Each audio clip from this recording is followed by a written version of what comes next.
आप देख सकते हैं कि यह जगह पूरी तरह से गड्ढों और खाइयों से भरी हुई है। हम और करीब आ रहे हैं। आप देख सकते हैं कि रैंडल और जॉन वहाँ ऊपर अपनी स्किन्स कर रहे हैं। बिना किसी शक के यह वाकई में सबसे कठिन और चुनौतीपूर्ण हिस्सा है। यह शायद लगभग 25 फीट नीचे है।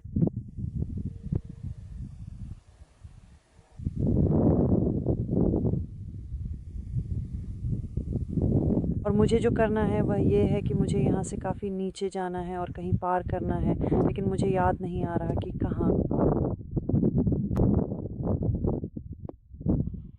खैर, मुझे लगता है मैं पूरे विश्वास के साथ कह सकता हूँ कि यह जगह नहीं है। यह लगभग 30 फीट नीचे है।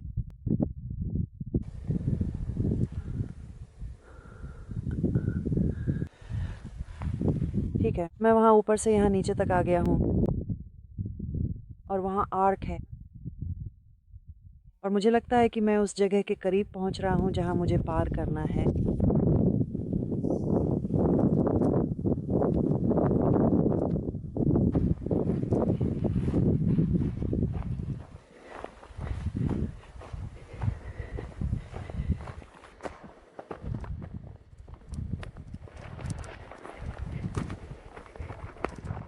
हाँ, निश्चित रूप से यही वह जगह है जहाँ से पार करना है। आप यहाँ चट्टानों को देख सकते हैं।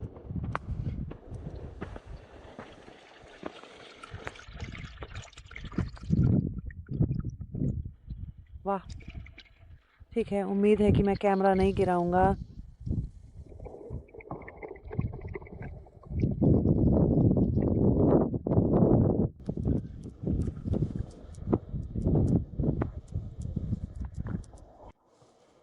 और अब मैं थोड़ा धीरे-धीरे आर्क के नीचे की ओर चलने वाला हूँ। वो रहा।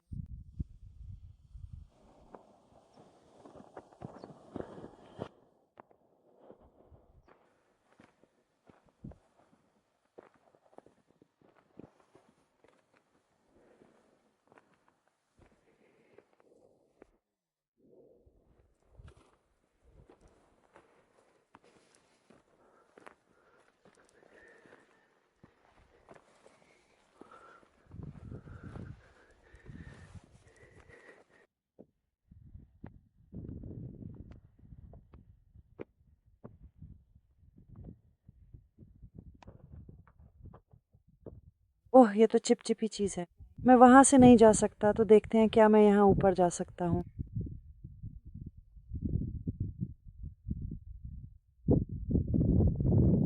ठीक है। वाह! मैं यहाँ हूँ। मुझे थोड़ा आराम करना है। ये काफ़ी काफ़ी लंबी चढ़ाई है। ठीक है, यहाँ चुंबक है और थोड़ी देर पहले इसने कुछ उठा लिया था। लो, हो गया।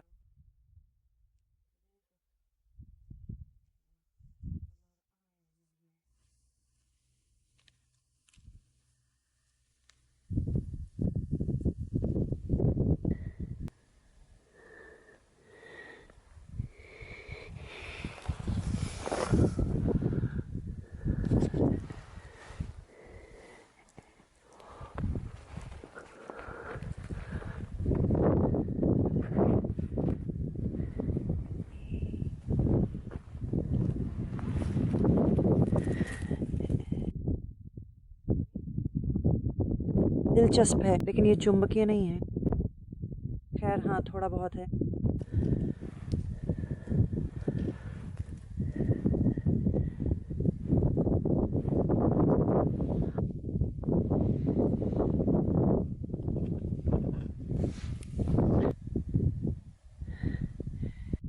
और ये इसकी जगह है। यहाँ पूर्वी निचले सिरे पर बड़े ऊंचे टुकड़े ही मौजूद हैं।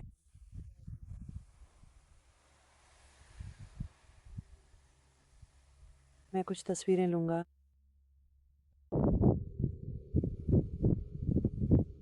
वो रहा चट्टान का उभार। वो रहा नाव का अगला सिरा, ऊपर की ओर दक्षिण दिशा में।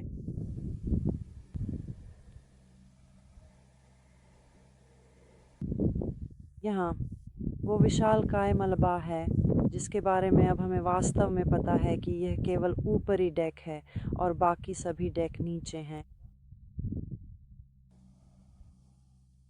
बहुत बहुत रोमांचक खबर है।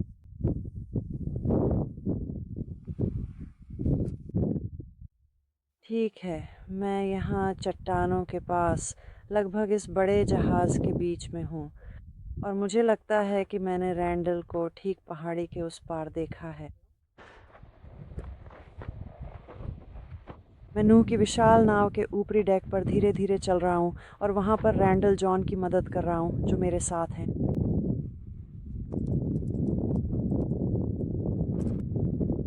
रैंडल उसे वहाँ ऊपर पकड़े हुए है और जॉन के पास उस प्लेट पर एक जगह है जिस पर वह निशाना लगाता है और वह आप जानते हैं अपने लेज़र डिवाइस से करता है और इसी तरह वह सुनिश्चित करता है कि उसकी लोकेशन बिल्कुल सटीक हो।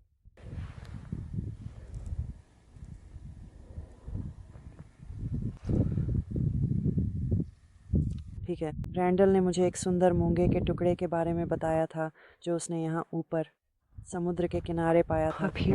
क्या आप मुझे ये बता सकते हैं कि वह व्यक्ति जिसके बारे में हम बात कर रहे हैं क्या सच में उस तरफ है?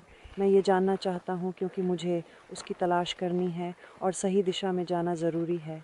क्या आपने उसे हाल ही में उस दिशा में जाते हुए देखा है या आपको कोई जानकारी है कि वह अभी भी वहीं है? कृपया मुझे विस्तार से बताएं कि क्या वह उस तरफ है ताकि मैं सही दिशा में आगे बढ़ सकूं। हाँ, ठीक है।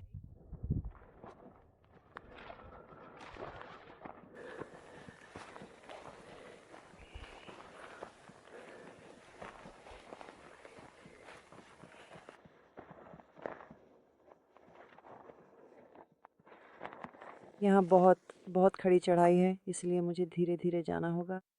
ओह, वह रहा। ओ भगवान, इसे देखो।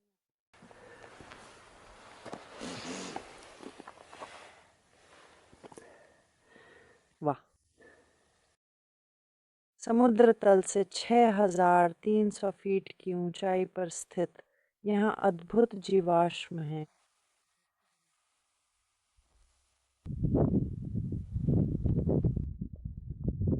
और यहाँ ऊपर जॉन की केबल है जिसे वह रोजाना इस्तेमाल करता है और चलाता है। और जिस तरह से वह अपनी रीडिंग लेता है वह बहुत ही सावधानी और ध्यान से होता है। वह हर बार अपने उपकरण का उपयोग करते समय यह सुनिश्चित करता है कि माप में कोई गलती न हो और हर माप सटीक हो। वे ठीक ठीक मापते हैं कि ये कहाँ है ताकि परिणाम पूरी तरह से विश्वसनीय और सही हों। आप देख सकते हैं कि यह पूरी तरह से नीचे तक जाता है जहाज़ के अवशेषों के बाहर तक और जो वह कर रहा है वह इलेक्ट्रोड्स की सटीक जगह को चिन्हित कर रहा है और फिर वह रीडिंग्स ले रहा है। वह इलेक्ट्रिकल सिग्नल भेज रहे हैं और जिन सामग्रियों से यह गुजरता है उनकी रेजिस्टिविटी के माध्यम से यह एक 3D छवि प्रस्तुत करता है। जब जॉन सारी रीडिंग्स को एक दूसरे के साथ समन्वित करके एक साथ रखता है। हाँ, जब ब्रैंडन और मैं यहाँ ऊपर बैठे नीचे देख रहे हैं तो मैं देख रहा हूँ कि तस्वीर में दाईं और बाईं ओर की तुलना में कितनी ज़्यादा धंस रही है जो शायद उस बड़े पत्थर की वजह से है। वह पत्थर सामग्री को और अधिक धंसने से रोक रहा है। आप जहाज़ के एक सिरे से दूसरे सिरे को नहीं देख सकते क्योंकि बीच की सामग्री। जब हम इस किनारे वेस्टर्न एज जो विस्टा सेंटर के सबसे करीब है को नीचे देखते हैं तो जॉन ने अपनी स्कैनिंग के ज़रिए यह निर्धारित किया है कि वह किनारा वास्तव में आर्क से फटा हुआ है और इसी वजह से वह बाहर की ओर फेंका गया है।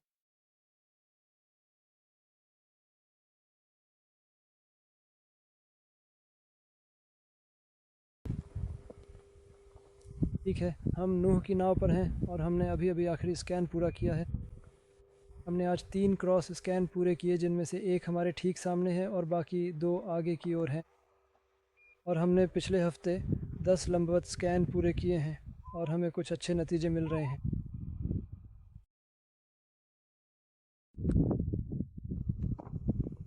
फिल्म दिखा रही है कि चीज़ यहाँ नीचे आ रही है।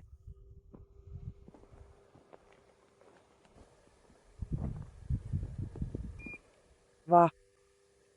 फिर ये वहाँ तक पूरी तरह से नीचे चला जाता है, अवशेषों के टीलों से काफ़ी बाहर, ताकि वह धीरे-धीरे बता सके कि बाहर क्या है।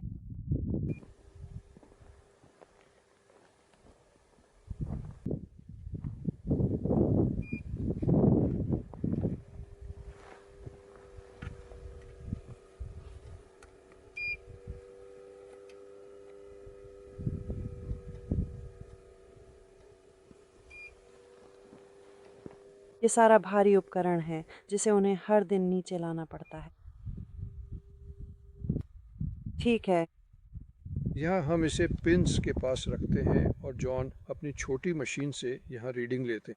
ये प्लेट तक सटीक दूरी और कोण बताता है और इससे उसे 3D के लिए वह सब मिल जाता है जिसकी उसे गति दिखाने के लिए ज़रूरत है। ठीक है, मैं अब नाव के इस पश्चिमी किनारे पर नीचे की ओर धीरे-धीरे चलने जा रहा हूँ, क्योंकि जैसे-जैसे हम आगे बढ़ेंगे, हमें कुछ डेक के जॉइस्ट मिलेंगे, जो कि बहुत तेज़ी से क्षय हो रहे हैं, जिन्हें रॉन ने सबसे प्रमुख बाहरी प्रमाणों में से एक माना था। टैंटम।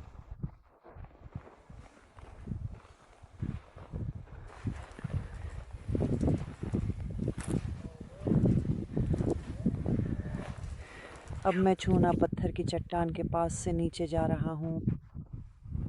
हम इसे देखेंगे।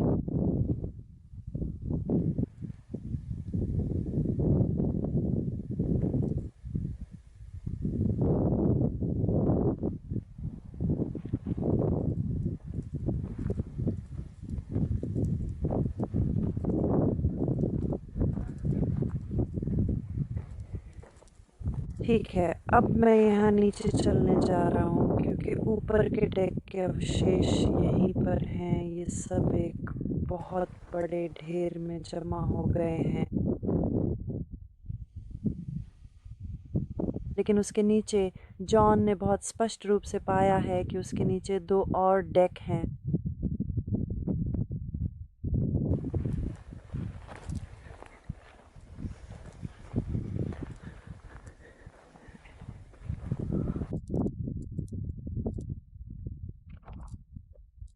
अब ठीक वहाँ नीचे, ठीक तस्वीर के बीच में 2 डेक जॉइस्ट हैं, जो पहले बहुत प्रमुख और स्पष्ट रूप से दिखाई देने वाले थे, और इस क्षेत्र के मौसम, बर्फबारी और ठंड के कारण वे बहुत धीरे-धीरे क्षय हो रहे हैं।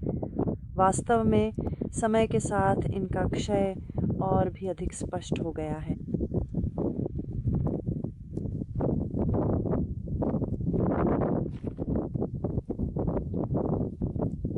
वहाँ ज़मीन से ऊपर की ओर एक डेक का सहारा आ रहा है। वे बहुत ही विशाल और प्रभावशाली थे। यह लगभग 3 फीट चौड़ा लगता है, जो कि वास्तव में बहुत बड़ा और अद्भुत है।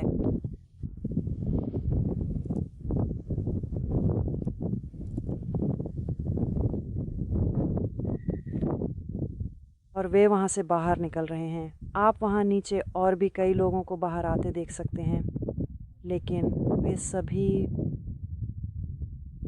नाव पर घास और बाकी सब चीज़ें इस तरह से हैं कि आप चीज़ों को ठीक से देख नहीं सकते। और फिर से हम यहाँ ऊपर हैं, ऊपर से ऊपरी डेक के अवशेषों को देख रहे हैं।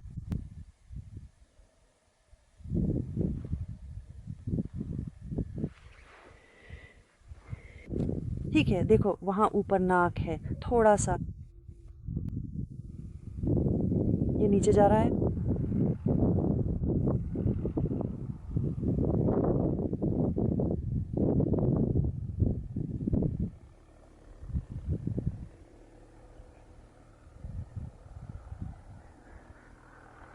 आप देख सकते हैं कि माउंट अरारात बादलों में ढका हुआ है। ठीक है, मैं ऊपरी सिरे के दक्षिण दिशा में खड़ा हूँ, और वह जहाज़ की नाक है। अब मैं यहाँ नीचे चलने जा रहा हूँ ताकि 1990 में की गई मिनी खुदाई का स्थान देख सकूँ, ठीक 14 साल पहले। उस समय यहाँ पर एक छोटी खुदाई की गई थी जो इस क्षेत्र के इतिहास को समझने के लिए बहुत महत्वपूर्ण मानी जाती है। मैं इस जगह को देखने के लिए उत्साहित हूँ क्योंकि इतने वर्षों बाद यहाँ आकर यह जानना दिलचस्प होगा कि उस खुदाई के बाद से यहाँ क्या-क्या परिवर्तन हुए हैं।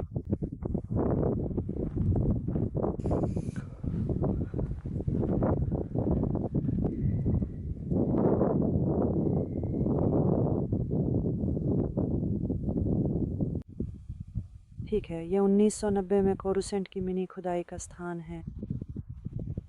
इसका सारा सबूत अब बहुत पहले ही ख़त्म हो चुका है, लेकिन यह उन पहले स्थानों में से एक था जहां रॉन और उनके साथ काम करने वाले लोगों ने रीडिंग्स ली थीं, यानी मेटल डिटेक्टर की रीडिंग्स। और यह 1959 या 60 की खुदाई प्रक्रिया या कहें अभियान मेन डायनामाइट से बनाए गए गड्ढों में से एक का स्थान था। यहाँ बहुत तेज़ी से ढलान नीचे की ओर जाती है। हम नीचे चलेंगे और इस तरफ की कुछ विशेषताओं और गुणों को देखेंगे। चूँकि ये हिस्सा सबसे ज़्यादा खुला हुआ है, इसलिए जीवाश्मित अवशेषों के मौसम के प्रतिकूल प्रभाव से इसका बहुत सा हिस्सा कट-फट गया है। लेकिन जॉन अपनी स्कैनिंग से जो खोज रहे हैं, वह यह है कि जीवाश्मित हिस्से वहाँ अंदर मौजूद हैं।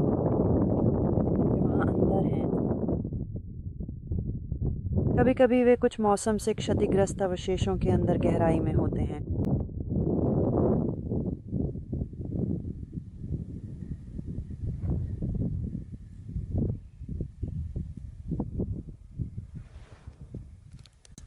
मैं यहाँ नाव के निचले सिरे पर बैठा हूँ और उन अवशेषों की वीडियो बना रहा हूँ जो बहुत तेज़ी से कट-फट रहे हैं। लेकिन शुक्र है, अब हमें यह अच्छी तरह से पता है कि विशाल हिस्सा ज़मीन के नीचे 2 डेक नीचे सुरक्षित और संरक्षित है।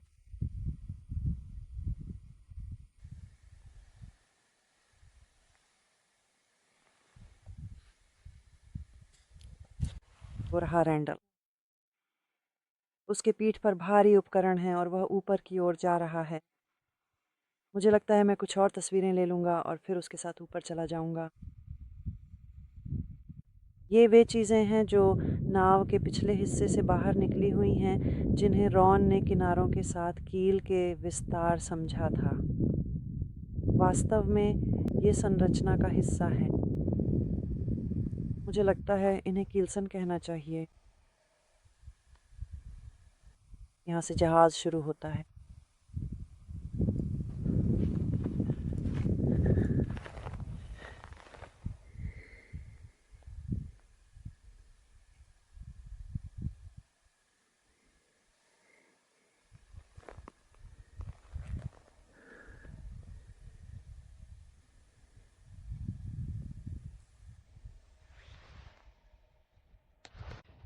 मुझे लगता है कि मैं इसे पहने रखूँगा क्योंकि यहाँ चलना वास्तव में थोड़ा मुश्किल है।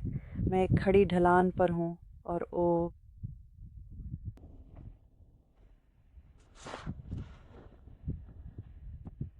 सोचा अगर मैं गिर जाऊँ तो उसका फुटेज हो तो शायद रोमांचक लगे। ठीक है, ये वहीं से बाहर निकलती हैं। जॉन ऊपर है और वह अभी भी केबल को बहुत सावधानी से लपेट रहा है।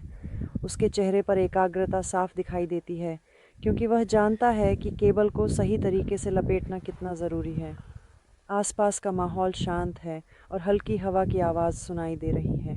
नीचे खड़ी टीम के सदस्य भी उसकी हर हरकत को ध्यान से देख रहे हैं ताकि सब कुछ सुरक्षित रहे।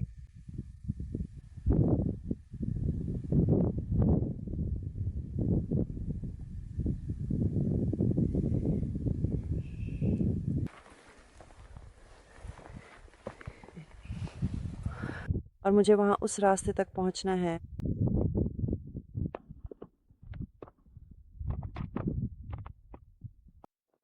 यह मेरी ज़िंदगी का अब तक का सबसे बड़ा और अविस्मरणीय रोमांच है, इसमें कोई भी शक नहीं है।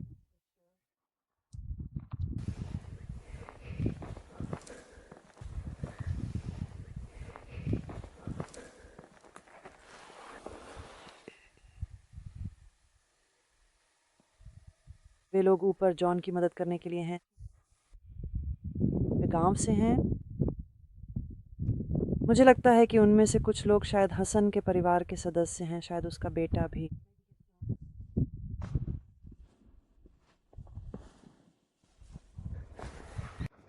जॉन आखिरी स्कैन से लौट रहा है और उपकरण वाकई बहुत बहुत भारी है और फिर उसकी मदद करने के लिए आखिरी 100 गज या उससे कम दूरी तक नीचे जा रहा है।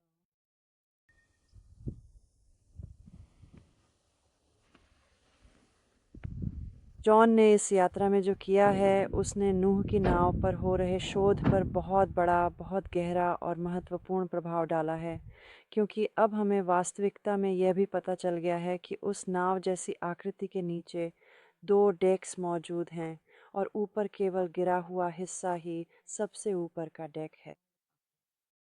ये बहुत बहुत रोमांचक है। और ये रहे वो शख्स जिसने ये सब किया।